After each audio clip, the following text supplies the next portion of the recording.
നിയമാവർത്തനം 10-ാം അധ്യായം 15 മുതൽ 17 വരെയുള്ള തിരുവചനങ്ങൾ. എങ്കിലും കർത്താവ് നിങ്ങളുടെ പിതാക്കന്മാരിൽ സംപ്രീതനായി അവരെ സ്നേഹിക്കുകയും അവർക്കു ശേഷം അവരുടെ സന്തതികളായ നിങ്ങളെ ഇന്നും നിങ്ങളായിരിക്കുന്നതുപോലെ മറ്റെല്ലാ ജനങ്ങൾക്കും ഉപരിയായി തിരഞ്ഞെടുക്കുകയും ചെയ്തു. ആകയാൽ ഹൃദയം തുറക്കുവിൻ, ഇനിമേൽ ദുശാഠ്യക്കാരായിരിക്കരുത്. എന്തെന്നാൽ നിങ്ങളുടെ ദൈവമായ കർത്താവ് ദൈവങ്ങളുടെ ദൈവവും നാഥന്മാരുടെ നാഥനും മഹാനും ശക്തനും ഭീതിതനുമായ ദൈവവും മുഖം നോക്കാത്തവനും കൈക്കൂലി വാങ്ങാത്തവനുമാണ്. ഓർമ്മിക്കുക, ഒപ്പമായിരിക്കാൻ ആരുമില്ലാത്തവരാണ് അനാഥർ. അതുകൊണ്ട് തന്നെ ആരും അനാഥരല്ല, എല്ലാവരും സനാഥരാണ്.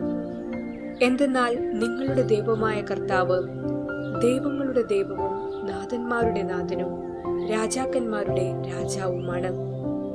നാഥന്മാരുടെ നാഥൻ കൂടെയുള്ളപ്പോൾ എങ്ങനെയാണ് അനാഥത്വം അനുഭവിക്കുക? ഈ ലോകത്തിൽ വന്നു പിറന്ന നാഥന്മാരുടെ നാഥനായ ദൈവപുത്രൻ വിളിക്കപ്പെട്ടത് ദൈവം നമ്മോടുകൂടെ എന്നർത്ഥമുള്ള എമ്മാനുവേൽ എന്നാണല്ലോ. ഈ ലോക ജീവിതത്തിൽ വാക്കുകളിലൂടെയും പ്രവൃത്തികളിലൂടെയും അടയാളങ്ങളിലൂടെയും എമ്മാനുവേൽ എന്ന പേര് അനർത്ഥമാക്കിയ അവിടുന്ന് ഇന്നും നമ്മോടൊപ്പമായിരിക്കാൻ അപ്പമായി കടന്നുവരുന്നു. വേദനകളിൽ ആശ്വാസമായി, രോഗങ്ങളിൽ സൗഖ്യദാതാവായി, ഏകാന്തതയിൽ സുഹൃത്തായി, പാപങ്ങളിൽ മോചനദ്രവ്യമായി, പ്രലോഭനങ്ങളിൽ അഭയശിലയായി, സംശയങ്ങളിൽ ഉത്തരമായി, പ്രശ്നങ്ങളിൽ രക്ഷകനായി, അങ്ങനെ ജീവിതത്തിൽ ഉണ്ടാവുന്ന ഏതവസ്ഥയിലും നമ്മോടൊപ്പമായിരിക്കുന്നവരാണ് അവിടുന്ന്. സ്വീകരിക്കാൻ ബുദ്ധിമുട്ടുള്ള ജീവിതാവസ്ഥകളിലൂടെ കടന്നു പോകുമ്പോൾ പല മനസ്സുകളിലും ഉയരുന്നൊരു ചോദ്യമുണ്ട്: എന്തുകൊണ്ട് ദൈവം ഇതനുവദിക്കുന്നു?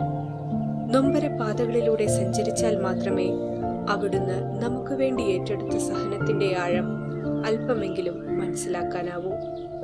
അഗ്നിപരീക്ഷകളിലൂടെ കടന്നാൽ മാത്രമേ ശുദ്ധി ചെയ്ത സ്വർണം പോലെ തിളങ്ങുന്ന സ്വഭാവത്തിനുടമയാവൂ. വെട്ടിയൊരുക്കലുകളിലൂടെ കടന്നാൽ മാത്രമേ നമ്മിൽ നിന്നും നല്ല ഫലങ്ങൾ പ്രതീക്ഷിക്കുന്ന അവിടുത്തെ സ്നേഹം നമുക്ക് വെളിപ്പെടുകയുള്ളൂ. നമുക്ക് കുറവുകളുണ്ടെങ്കിലേ നാം ദൈവത്തിൽ ആശ്രയിക്കൂ. അതുകൊണ്ട് ജീവിതത്തിന്റെ ഓരോ നിമിഷവും അവിടുന്ന് നമുക്ക് വേണ്ടി ഒരുക്കുന്നതാണെന്ന് മനസ്സിലാക്കി ദൈവഹിതത്തിന് വിധേയപ്പെടുവാൻ നമുക്ക് കഴിയണം. ദൈവത്തിന്റെ കൂടാരത്തണലിൽ ആയിരുന്നാൽ മാത്രമേ ദൈവസ്നേഹത്തിന്റെയും പരിപാലനയുടെയും കുളിർമ അനുഭവിക്കുവാൻ നമുക്ക് സാധിക്കൂ.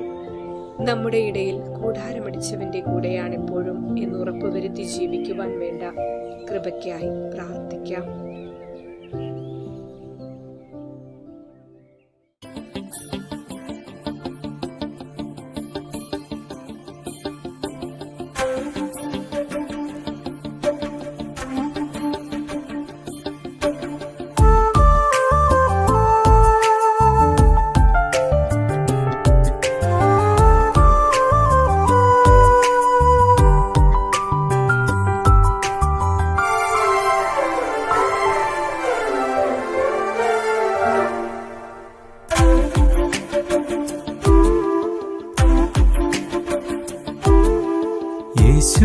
യേശുമതിയെനിക്ക്, യേശുമതിയെനിക്ക്, നെഞ്ചിൽ നിറയെ കനലുകളെരിയും നേരത്ത് നിൻ സഹനത്തോളം നോവില്ല, ഉള്ളിൽ നീറും ദുഃഖങ്ങൾ.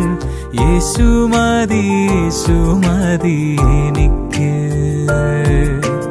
യേശുമതിയെനിക്ക്, യേശുമതിയെനിക്ക്, നെഞ്ചിൽ നിറയെ കനലുകളെരിയും നേരത്ത് നിൻ സഹനത്തോളം നോവില്ല, ഉള്ളിൽ നീറും ദുഃഖങ്ങൾ.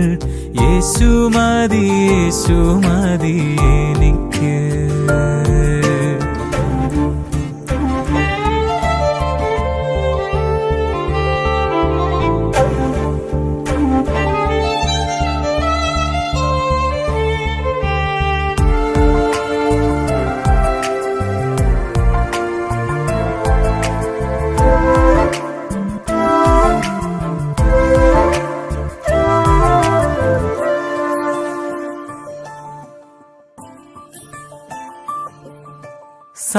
സങ്കടങ്ങളേറുമ്പോൾ മിഴികൾ കണ്ണീർ തൂകുമ്പോൾ ആരും തുണയായില്ലാതെ ഉള്ളം നീറിപ്പുകയുമ്പോൾ സങ്കടങ്ങളേറുമ്പോൾ മിഴികൾ കണ്ണീർ തൂകുമ്പോൾ ആരും തുണയായില്ലാതെ ഉള്ളം നീറിപ്പുകയുമ്പോൾ കണ്ണീരൊപ്പാൻ കാരുണ്യമായ അരികിൽ നീ വന്നണയുന്നു. യേശു മതി എനിക്ക്, യേശു മതി എനിക്ക്, നെഞ്ചിൽ നിറയെ കനലുകളെരിയും നേരത്ത് നിൻ സഹനത്തോളം നോവില്ല, ഉള്ളിൽ നീറും ദുഃഖങ്ങൾ. യേശു മതി, യേശു മതി എനിക്ക്.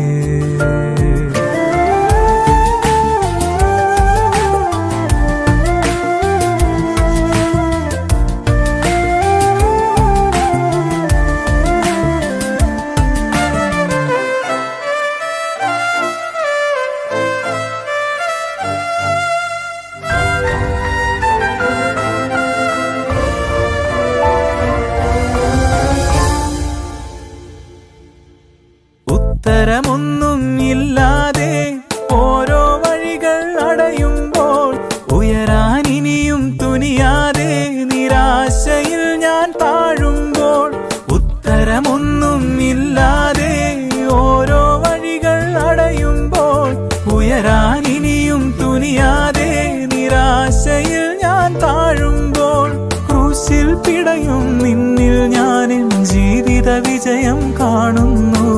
യേശു മതി എനിക്ക്, യേശു മതി എനിക്ക്, നെഞ്ചിൽ നിറയെ കനലുകളെരിയും നേരത്ത് നിൻ സഹനത്തോളം നോവില്ല, ഉള്ളിൽ നീറും ദുഃഖങ്ങൾ. യേശു മതി, യേശു മതി എനിക്ക്, യേശു മതി എനിക്ക്, യേശു മതി എനിക്ക്, നെഞ്ചിൽ നിറയെ കനലുകളെരിയും നേരത്ത് നിൻ സഹനത്തോളം നോവില്ല, ഉള്ളിൽ നീറും ദുഃഖങ്ങൾ. യേശു മതി, യേശു മതി എനിക്ക്, യേശു മതി, യേശു മതി എനിക്ക്,